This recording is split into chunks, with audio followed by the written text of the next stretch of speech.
Very good morning my dear friends. मैं ब्रजेश आपके लिए लेकर आई हूँ एक नया टॉपिक जो कि आपको सोचने के लिए मजबूर कर देगा कि आज के समय में भी क्या कोई इंडिविजुअल, कोई व्यक्ति, कोई महिला इस तरह से अपना जीवन यापन कर सकते हैं। टाइटल दिया है मैंने लिविंग इन गॉड्स हाउस। आप सरप्राइज होंगे हमारे टॉपिक का टाइटल देखकर। लिविंग इन गॉड्स हाउस, यकीन मानिए ये मेरे लिए भी बहुत ही सरप्राइजिंग था।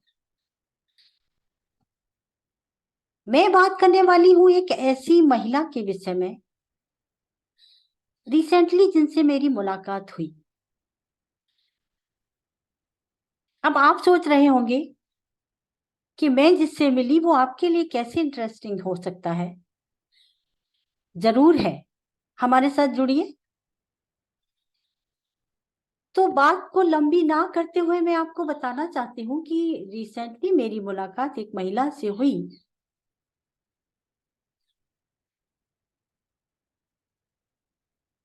वो बैंक में आई हुई थी। उनको मनी निकालने के लिए अपनी स्लिप भरनी थी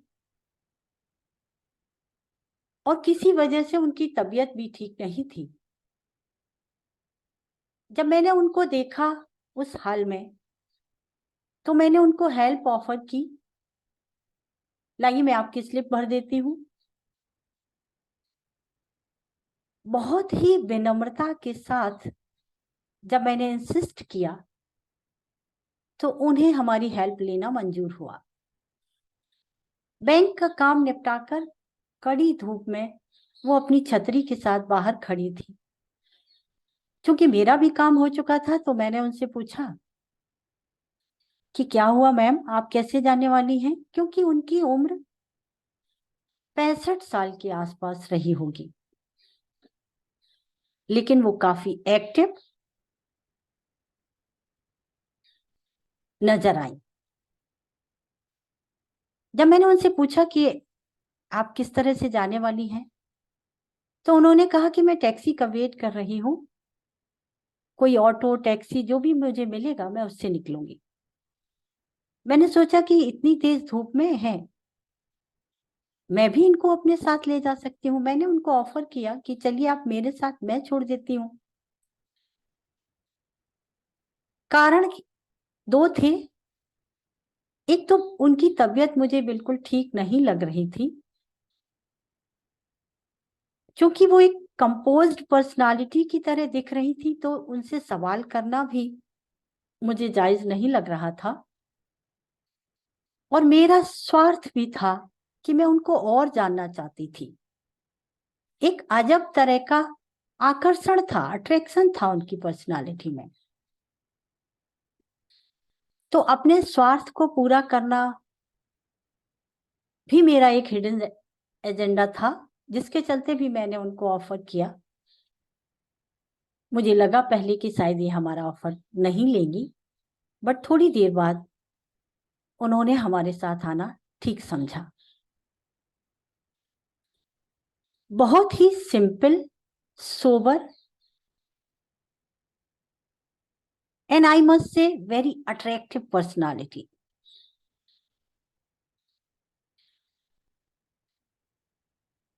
जब हमने उनसे उनके घर का पता पूछा तो उनका आंसर था कि I am living in God's house.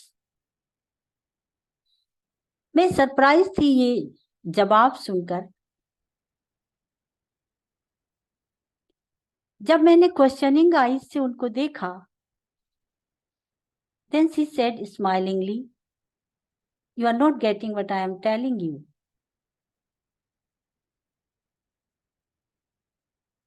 Give me the moment, you will see.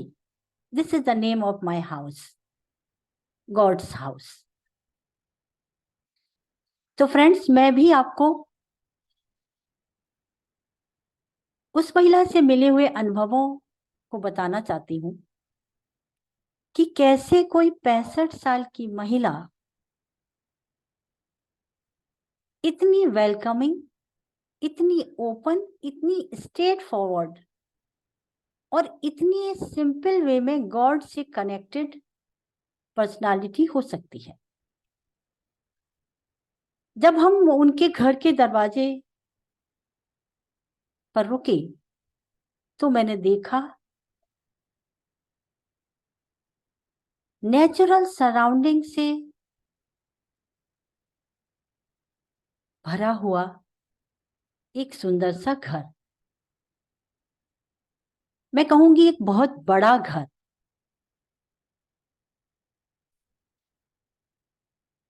जो अंदाजन 100 बाई 60, 75 इस तरह के प्लॉट में डेवलप किया हुआ था।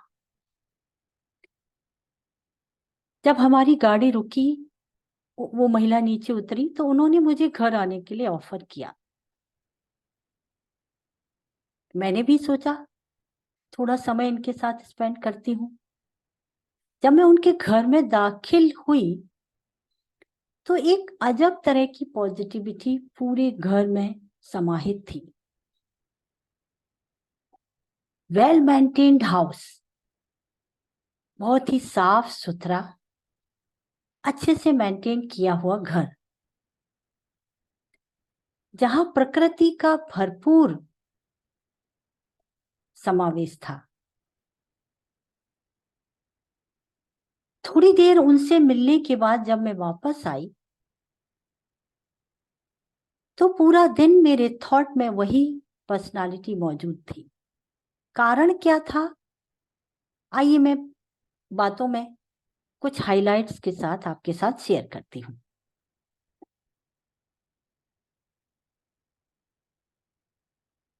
लिविंग इन गॉड्स हाउस, उनका गॉड का घर कहना अपने घर को, ये एक पुरानी परंपरा के तौर पर था। पुराने समय भी बहुत सारे लोग कहते थे कि मेरा घर तो भगवान का घर है। और आज मैंने लिटरली उनके थॉट्स के बारे में वापस जब सोचा तो मैं मजबूर हो गई कि मैं आपके साथ उन सारी भावनाओं को शेयर करूं जो मैंने वहां पर महसूस किया या जो मैंने उनके द्वारा सुनी। उनका कहना यह था कि जनरेट हैप्पी थॉट्स। जब भी मैं ये कहती हूँ कि मैं भगवान के घर में रहती हूँ तो मेरे अंदर हैप्पी थॉट्स जनरेट होने लगते हैं। मैं sense of dependence on God feel करती हूँ। मुझे ऐसा लगता है कि मैं ईश्वर पर ही निर्भर हूं। ये घर मेरा नहीं है, मैं इसकी ऑनर नहीं थी, तो सेंस ऑफ ऑनर से डिसअपियर हो जाता है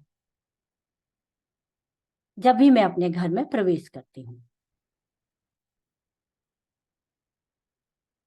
उनकी व्यक्तिगत फैमिली के बारे में नहीं बताते हैं।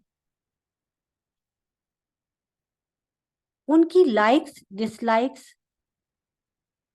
कैसे कैसे चेंज हुई, अपनी जीवन यात्रा में उन्होंने क्या क्या परिवर्तन महसूस किए, उन पर बात करते हैं।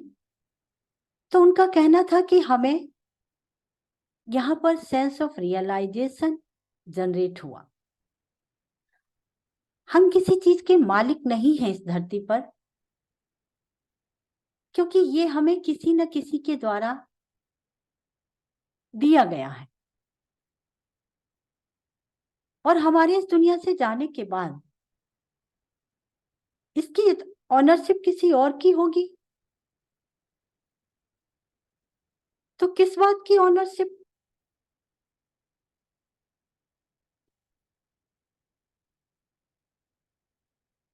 उनका कहना था कि जब कभी भी मैं इस घर में साइलेंट होकर बैठती हूं तो मुझे लगता है कि जैसे कि मैं ईश्वर से बात कर रही हूं। ईश्वर मुझे गाइड कर रहे हैं। मैं ऐसा फील करती हूँ कि जैसे मैं आकाश में बादलों के ऊपर चल रही हूँ। कोई भी चिंता मुझे नहीं सताती, कोई भी परेशानी मेरे इर्द गिर्द नहीं आती, मैं प्रोटेक्टेड फील करती हूँ।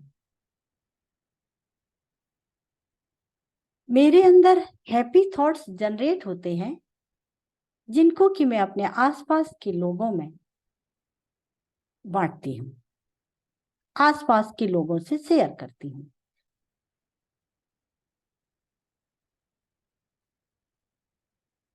ईश्वर का इस तरह का गाइडेंस मुझे sense of purpose in life देता है, अवेयर करता है हमारा इस दुनिया में आने का क्या पर्पस रहा होगा, क्यों हम इस दुनिया में आए हैं, हमारी क्या वैल्यू है इस धरती पर। इस तरह का सेंस जनरेट होता है मेरे दिलो दिमाग में, अवेयरनेस आती है इस तरह के माहौल में रहने से।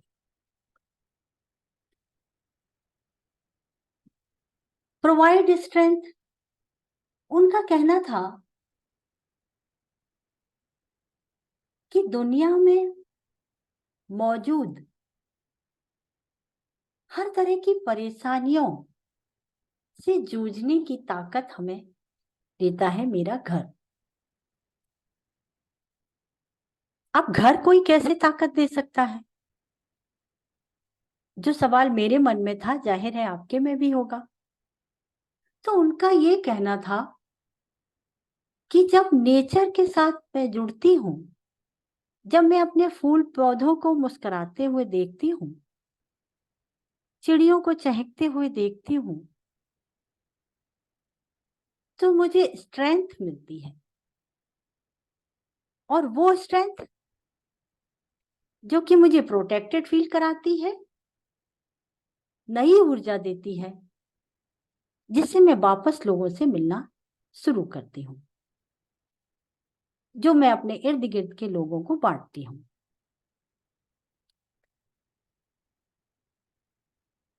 जब मैंने उनसे ये पूछा कि कोई अपनी पॉजिटिव स्ट्रेंथ कैसे किसी को प्रोवाइड करा सकता है, कैसे दे सकता है, इसका मतलब है कि give away the strength to somebody whom are you meeting, how this is possible? She said this is possible. उनका कहना ये था कि if you feel the strength in your heart, you will provide the strength to somebody whom you are connected with. तुम जिस किसी से भी मिलोगे, 1-to-1 बात करोगे, तो ये स्ट्रेंथ आप उसको दे सकोगे। और उनका ये कहना था कि ये स्ट्रेंथ मेरे सराउंडिंग में रहने वाले आप किसी भी व्यक्ति से मिलिए, गॉड्स हाउस नाम से मेरा घर फेमस है मेरी लोकेलिटी में, और उसके चेहरे पे एक तरह की स्माइल आप देखेंगे, एक तरीके की हैप्पीनेस देखेंगे, जो मैंने प्रोवाइड नहीं कराई।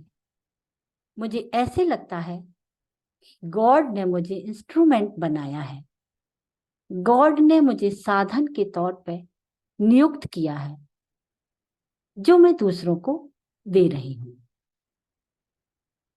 तो प्रोवाइड स्ट्रेंथ, अगर आप गॉड से कनेक्ट होते हैं, नेचर से कनेक्ट होते हैं, तो आप एक तरह की स्ट्रेंथ महसूस करते हैं, एक तरीके की ताकत महसूस करते हैं, और ये ताकत आपको दुनिया से लड़ने की, अपनी परेशानियों से जूझने की शक्ति प्रदान करती है।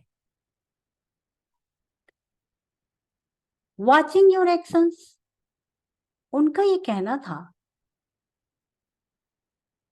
कि जब मैं अपने घर में एंटर करती हूँ, तो मुझे लगता है कि ईश्वर मुझे देख रहे हैं। जब मैं अपने घर में अकेली होती हूँ, तब भी मुझे लगता है कि ईश्वर मुझे देख रहे हैं। और मुझे मिलने के लिए जो भी आता है मेरे घर पर, उसे भी लगता है कि गॉड इज वॉचिंग, ईश्वर मुझे देख रहे हैं। ये एक तरीके का अवेयरनेस जागृत करता है मुझे स्वयं को और मेरे घर आने वाले लोगों के दिलो दिमाग में। कोई भी थॉट मेरे मन में नेगेटिव आता है या कोई भी गलत इंटेंशन, गलत विचार, कोई भी बुराई मेरे थॉट में नहीं आती, क्योंकि सेंस जागरूक रहता है। God is watching, God is watching. मेरे घर के दरवाजे अगर सामने वाला सब्जी वाला भी सब्जी देता है तो वो मुझसे 1 रुपया भी ज्यादा लेना नहीं चाहता। हमारी हाउस हेल्प हमेशा सतर्क रहती है कि I am working in God's house, this is God's house. तो this kind of awareness is unique, I think. अन्यथा आज के हालात में आप सभी जागरूक हैं, कुछ बताने की जरूरत नहीं है कि किस तरह का माहौल है। तो मैं ये कहूंगी कि इस तरह का सेंस अगर हम सभी में जागृत रहे कि God is watching, what ever I am doing, God is watching. जो भी मैं कर रहा हूं उसको ईश्वर देख रहा है। तो it is a very strong feeling which can guide us. What is good for me, good for us, and what is not good for us. इस तरह की सोच से, इस तरह की जागरूकता से हम सभी अपने थॉट्स पर, अपने एक्शंस पर नजर रख सकते हैं। Keep in mind God is watching. So I was so impressed with this thing, I thought I have to share with you. कि make your house a God's house. Whenever we are talking to our children, जब भी हम अपने बच्चों से बात करें, say to them, God is watching. So इस तरीके से हम अपने एक्शंस, फीलिंग्स, हर चीज पर नजर रख सकते हैं। Creating positivity in your mind and soul.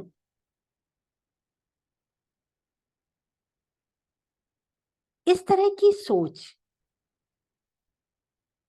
कि अपने घर को मंदिर समझना, घर को मंदिर की तरह महसूस करना, हमारे दिलो दिमाग में पॉजिटिविटी पैदा करता है। हमारे दिलो दिमाग में एक तरह की सेंसिबिलिटी, एक तरह की जागरूकता